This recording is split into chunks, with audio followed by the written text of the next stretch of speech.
What's up, everyone? Aaron Nagler here with Cheesehead TV with your Packers Daily Chat on the Monday after the Packers beat the Miami Dolphins 31-12. A good old-fashioned beatdown, a late game at Lambeau. Felt good. Felt nice to see the guys run away with the game that they were supposed to run away with. Obviously, one of the big storylines coming out of that game is Aaron Jones. Finally, featuring the back, has all the talent in the world. People have been clamoring for it. It finally happens. I don't think it's any big surprise, seeing as the Dolphins' run defense has been pretty abysmal over the course of the last month and a half. So McCarthy and Rodgers rode that hot hand. And the other unfortunate headline probably coming out of that game is the amount of injuries they sustained in the defensive backfield. They'll have a lot to sort through going into Seattle on a short week. Thursday night, they leave Tuesday, so not a lot of time to turn around and figure out how they're going to play the Seahawks. But right now, they're marinating in the victory. And everyone's here in the chat. Good afternoon, Brett. Thanks for joining us. Michael, Aaron Jones is finally free, no doubt. Josh Jones played pretty respectively. Andrew, I agree. He held up very well, especially considering that partway through the game, Tramon Williams had to go back to cornerback, and he was paired at safety with Raven Green. So he was kind of the old man of the bunch for a little while there. You told me that the rush was the way to take advantage of the Finns. You were 100% correct. Well, you know, tape and numbers, when they add up, they add up. What do we need to do to beat Seattle? Stop their running game. And that's going to be a tall task. I mean, I know Russell Wilson gets all the headlines and makes all the big-time throws and gets on the highlight shows, but they are running the football extremely well, and that is setting up everything else with their offense. Cobb washed? No, Cobb is hurt.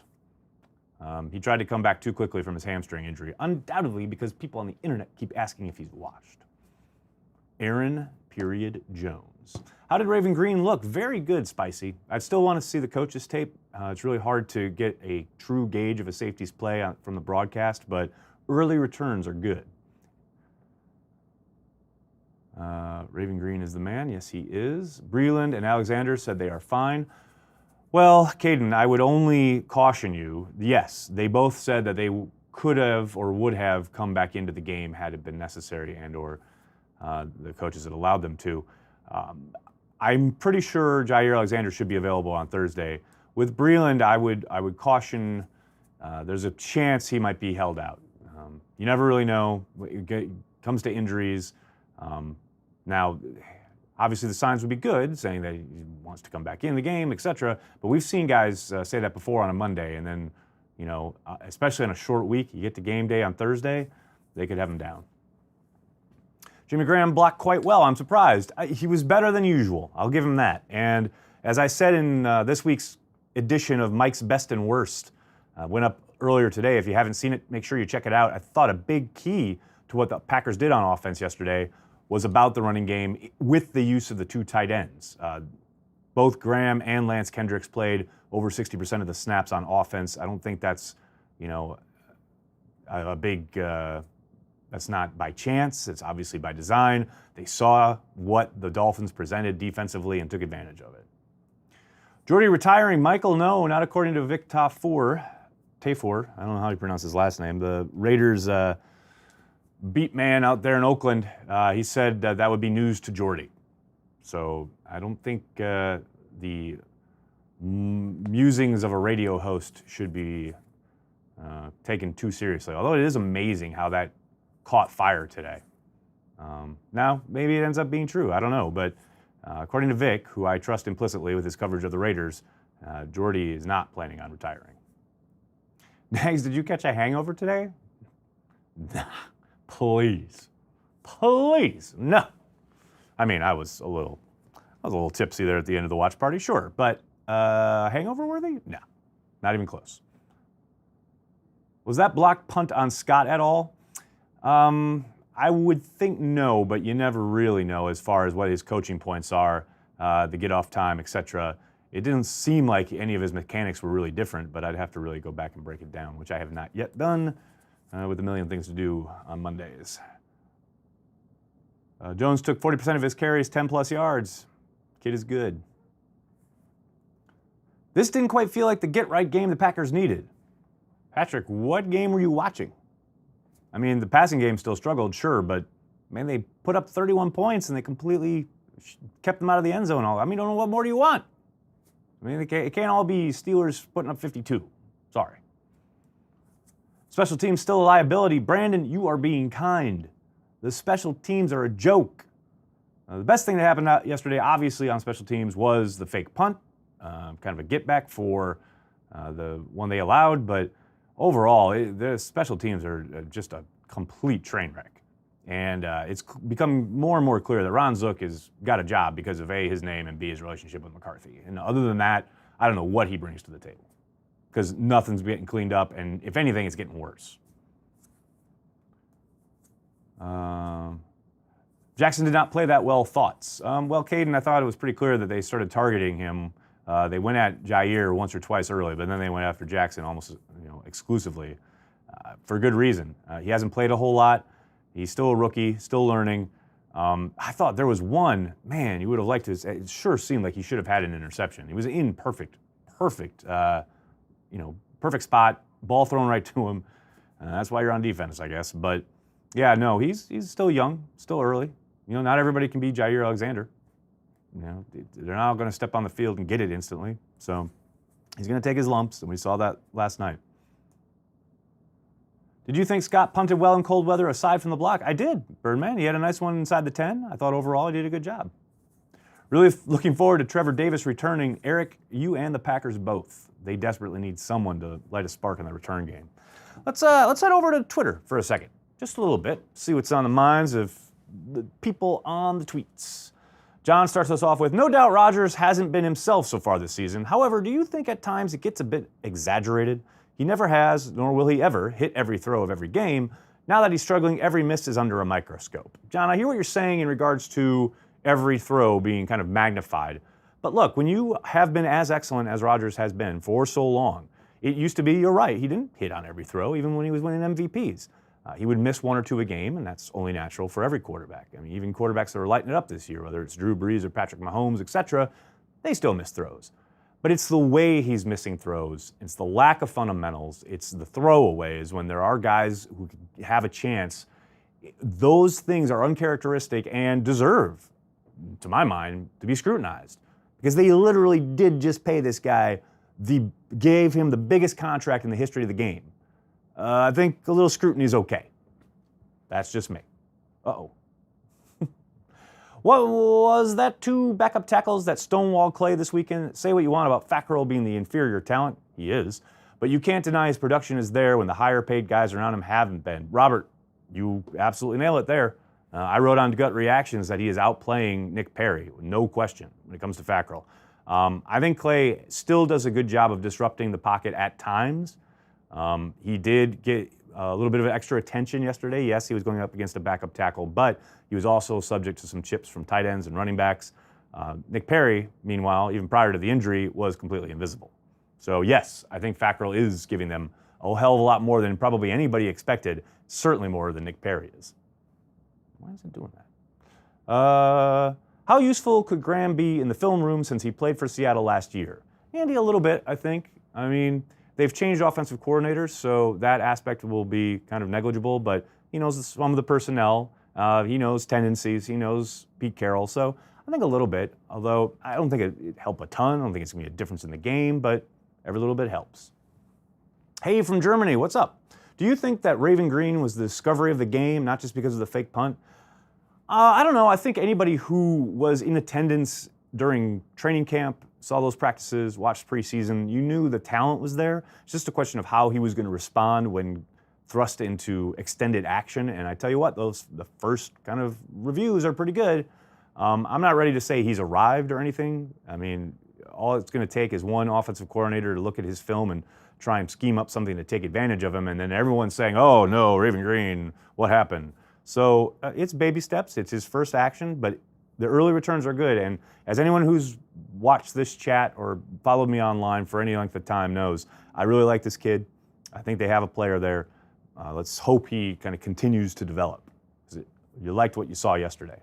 Julia, what's up, Nags? Why the heck is Ron Zook still putting an offensive lineman on kick return, punt return units? I think we are the only team still doing that. I don't know about the only team, but it's certainly suspect. And another testament to Ron Zook just riding the gravy train. Do you think that Rodgers overthinks things too much and should just throw the ball when he is supposed to rather than holding until ready? Chris, it's really hard after a game like that when we haven't seen the coach's film yet to kind of chastise Rodgers for not letting it rip. I mean, it does get frustrating while watching the game. But until we can go back and really break it down, I can't really fault the guy. Now, that said, there have been plenty of times, the tape does show, where he gets to the top of his drop and should, as you are indicating, just let it rip. He's got a guy kind of streaking open or ready to break open. He even admonished himself last week after the Patriots game, where he should have gotten Devontae Adams deep on a certain play. But for the most part, immediately after a game, it's hard to say. All right, let's get back to the live chat, see what people are saying. Jamal Williams gets the same holes as Jones. If so, dude sucks, LMAO. Levi, I think that's a really ignorant comment. I wouldn't say he gets the exact same holes. They used not completely, but many different blocking schemes, and some are suited for Williams and some are suited for Jones. I would never say the kid sucks. He's the best pass protector on the team, charged with keeping Aaron Rodgers upright. If that sucks, give me more of that. Nick Perry just injured near the ice. That's mean, Ted. They've run the ball effectively since week 3. They have refused to. David, I completely agree. Who made the call on the blocked punt? What do you mean the call? You mean the call for them to block it? I would assume they did. Wasn't McCarthy one of the early adopters of deferring on the kickoff if they win the toss? He was, George. Absolutely. What was with the 4th and 2 at midfield? Why would we give them that sort of momentum swing? I love going for it there. I hated the call that they used to try and go for it, but I love going for it on 4th and 2. It's 4th and 2. You got Aaron Rodgers and you have Aaron Jones. Hell yes, you can pick up 2 yards. Supposedly, you should be able to. Just hated the play call. But going for it at 4th and 2, teams should do that way more often. Clark for Pro Bowl, 100%. You can't rely on Jones to carry the load. Glomar, I completely disagree. And I know what people say about whatever is holding up to the punishment of the NFL, etc. The running backs coach talking about his lower body, blah, blah, blah. Just give the kid the ball. He can hold up. Kyler Fackrell is our best edge pass rusher. You might be right, Greg. Do we need Tremont at safety with Jones and Raven? Well, we'll see, Caden. I mean, one of the things they're going to have to work out on a short week is how they're going to line up in the defensive backfield, and that may include Tremont going back to cornerback, depending on who's available. You can bet that's one of the things McCarthy and company are going to have to work around with the medical staff this week. Packers need to become a run-first team this season. Chase, 1,000%. I hope they revolve the offense around Jones, take a lot of pressure off of Rodgers. Completely agree. Now, here's where trouble comes in paradise when, yes, they should run the football and they should make that the focal point of their offense. Their problem right now is you want to be able to work play action off of that run game. Football 101, right? Every single time they try, though, something breaks down in protection. I mean, it's uncanny. Almost every single time they try to run a play action concept, Rodgers cannot stay in rhythm because he's got somebody gunning for bear right in his lap.